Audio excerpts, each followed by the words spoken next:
आप लोग हमें रोज वीडियो में देखते हैं, हमारी बातें सुनते हैं, चर्चा देखते हैं, विचारों से जुड़ते हैं, लेकिन अब सिर्फ देखना ही नहीं, अब आमने सामने मिलने का मौका है, और वो भी किसी साधारण कार्यक्रम में नहीं बल्कि राष्ट्रवादियों के कुंभ में। द जयपुर डायलॉग्स लेकर आ रहा है कोंकण समिट, मुंबई 21 मार्च को। थीम है अनब्रेकिंग इंडिया। इस वैचारिक संगम में आपके साथ होंगे भाव तोरसेकर, अनुपम मिश्रा, कर्नल अजय रैना, सुशील कुलकर्णी, अभिजीत चावड़ा, विवेक अग्निहोत्री, नीरज अत्री, विष्णु शंकर जैन, आनंद रंगनाथन और भी कई प्रतिष्ठित वक्ता। जहां विचार होंगे, संवाद होगा और अटूट भारत के भविष्य पर गंभीर मंथन होगा। रजिस्ट्रेशन लिंक नीचे दी हुई है और स्क्रीन पर दिए गए QR कोड को स्कैन करके भी आप आसानी से रजिस्टर कर सकते हैं। देरी मत कीजिए, आइए रजिस्टर करिए और इस वैचारिक संगम का हिस्सा बनिए। नमस्ते, आप सभी से अनुरोध है कि कृपया हमारी चैनल को सब्सक्राइब करें। जी हाँ, सब्सक्राइब करने के लिए बहुत आपका छोटा सा समय, मुश्किल से 1 सेकंड भी नहीं लगता है, और सब्सक्राइब वाला बटन दबा दें जो नीचे दिख रहा है, और साथ में बेल आइकॉन क्लिक कर दें जिससे आपको नोटिफिकेशन मिलते रहें। साथ में वीडियो को लाइक भी कर दें, क्योंकि लाइक करने से आप बिना कुछ किए हमारी रीच बढ़ाते हैं। आज डिफेंस एक्विजिशन काउंसिल का बहुत बड़ा निर्णय हो गया है।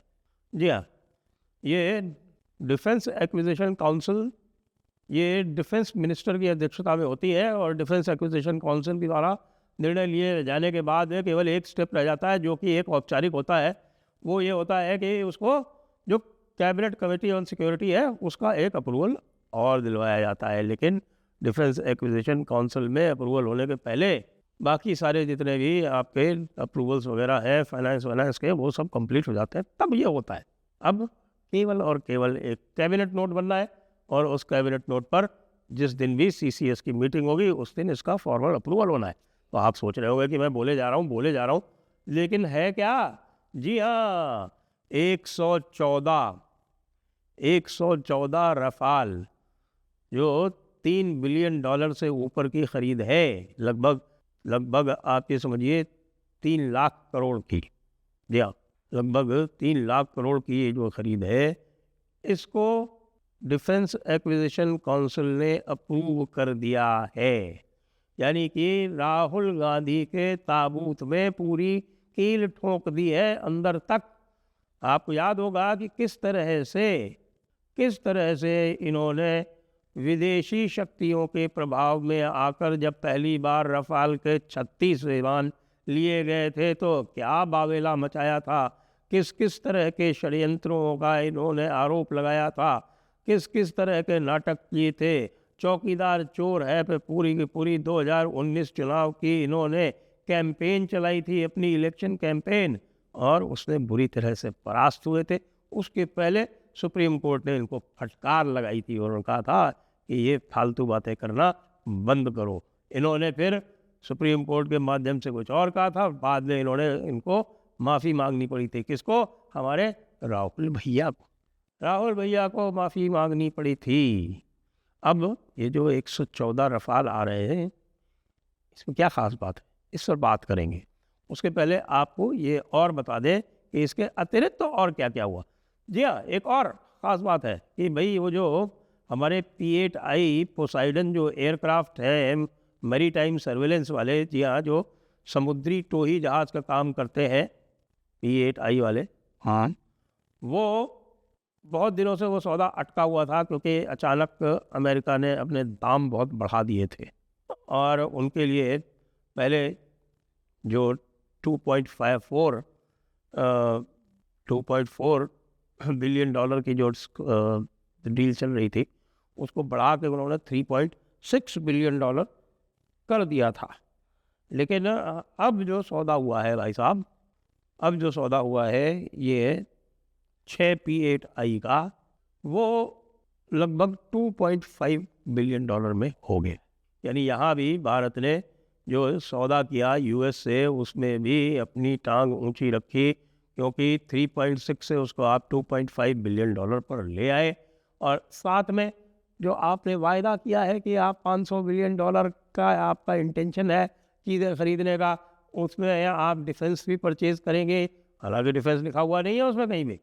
उस डिफेंस परचेज में आपने जो पहला बंदा है वो लिख दिया तो ट्रंप कूल डाउन हो जाएगा थोड़ा सा। पागल है, पागल को बीच बीच में ठंडे पानी के छींटे डालना जरूरी है। लेकिन ये ठंडे पानी के छींटे आपने अपनी कॉस्ट में नहीं डाले, आपने अपनी कॉस्ट में नहीं डाले, आपने उसी से पैसे कम करवाए। $2.5 बिलियन में आपने ये P-8I Poseidon maritime surveillance aircraft Boeing के हैं, उनको खरीदने का सौदा आपने पक्का। 2, फिर तीसरा जो इसमें आया है 30,000 करोड़ की, 30,000 करोड़ का मतलब हुआ लगभग 30,000 करोड़ का मतलब हो गया 9,000 करोड़ का। 9,000 करोड़ जो है वो $1 बिलियन होता है, तो लगभग $3 बिलियन के आप मिसाइल्स खरीदेंगे।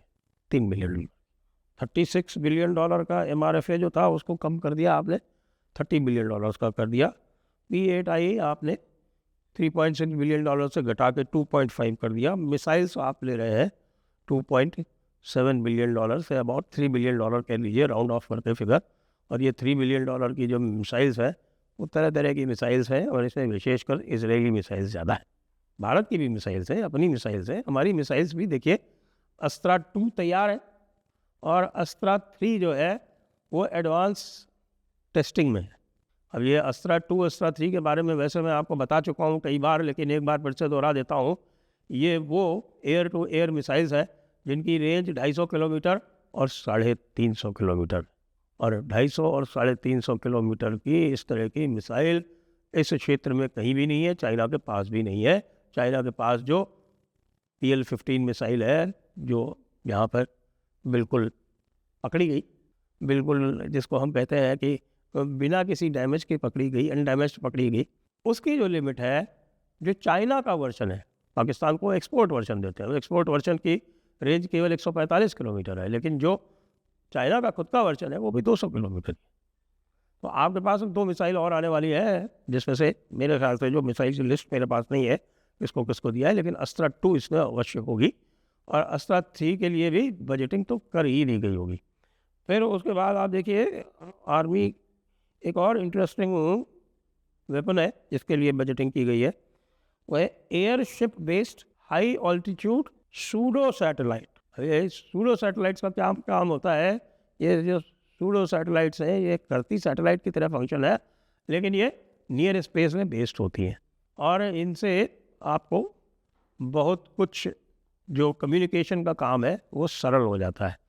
तो ये सूडो सैटेलाइट के लिए लगभग 40,000 करोड़, मतलब आप समझ लीजिए $4.5 बिलियन का लगभग इसे ये है।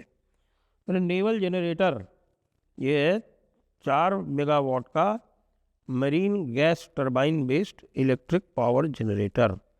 अब इसमें ये स्पष्ट नहीं है कि ये marine gas turbine based generator जो है ये इंपोर्ट किया जाएगा या स्वदेशी है, क्योंकि इस समय हम मरीन गैस टरबाइन स्वदेश में नहीं बनाते हैं, लेकिन एक बड़ा एक उद्यम चल रहा है जिसके अनुसार जो ये मरीन गैस टरबाइंस है, जी हाँ मरीन गैस टरबाइंस हैं, ये जितने भी फाइटर शिप्स होते हैं उसमें मरीन गैस टरबाइंस लगती हैं। ये जो कमर्शियल शिप्स होते हैं जो स्लो चलते हैं उसमें डीजल इंजन्स लगते हैं, लेकिन ये जो मरीन गैस टरबाइंस है इससे ये फ्लेक्सिबिलिटी भी देती है, और ज़्यादातर जो फाइटर शिप होते हैं उनमें पीछे 2 प्रोपेलर बोलते हैं, दो प्रोपेलर होते हैं, उनको ट्विन स्क्रू बोलते हैं। तो 2 मरीन गैस टरबाइंस होती है, अधिकतर आयात की, अधिकतर क्या 100% आयात की जाती हैं, लेकिन अब भारत में L&T और इस तरह की जो और अन्य नेवल सपोर्टिंग जो आपके इक्विपमेंट मैन्युफैक्चरर हैं, ओरिजिनल इक्विपमेंट मैन्युफैक्चरर, वो अब मरीन गैस टरबाइन बनाने में लगी हुई है। मुझे बताया गया कि गोदरेज भी इसके काफ़ी रिसर्च कर रहा है, और शीघ्र भारत की बनाई हुई मरीन गैस टरबाइंस भी आ जाएंगी। इसके अतिरिक्त एक और इसमें बताया गया है कि डॉर्नियर एयरक्राफ्ट के लिए कुछ सिस्टम्स हैं वो लिए जाएंगे, और ये पूरा का पूरा अप्रूव कर दिया गया है डिफेंस एक्विजिशन काउंसिल द्वारा। और जैसा मैंने बताया कि इसको सुन के हमारे जो दुश्मन हैं उनके सबके छातियों पर सांप लौटने लगे। इसी के साथ में ये भी समाचार आया कि साहब कि टाटा एयरोस्पेस ने टाटा एरोस्पेस ने अब ये जो F4 अभी आने वाला है, इसके 2 फ्यूजलाज कंप्लीट बना के रफाल के लिए दे दिए। तो आपको पता है कि ये यहाँ पर जो ये सिस्टम है, इसमें से 80% जो है वो मैन्युफैक्चरिंग भारत में होगी। पहले जो 18 है वो तो आएंगे फ्लाई अवे कंडीशंस में, और लास्ट के जो 24 हैं वो फ्लाई अवे कंडीशंस में आएंगे, क्योंकि वो F5 होंगे। बाकी जितने भी हैं आपके हिसाब निकाल लीजिए आप, 24 और 18, 42 निकाल दीजिए। 42 के अलावा जो बाकी 72 हुए, वो 72 भारत में बनेंगे। तो मैं बधाई देना चाहूँगा भारत के डिफेंस मिनिस्टर को, भारत के प्राइम मिनिस्टर को, भारत के तीनों मिलिट्री चीफ्स को, तीनों सर्विसेज चीफ्स को, कि उन्होंने भारत की कैपेबिलिटी में एक जो बहुत बड़ा गैप था उसको एड्रेस कर दिया है।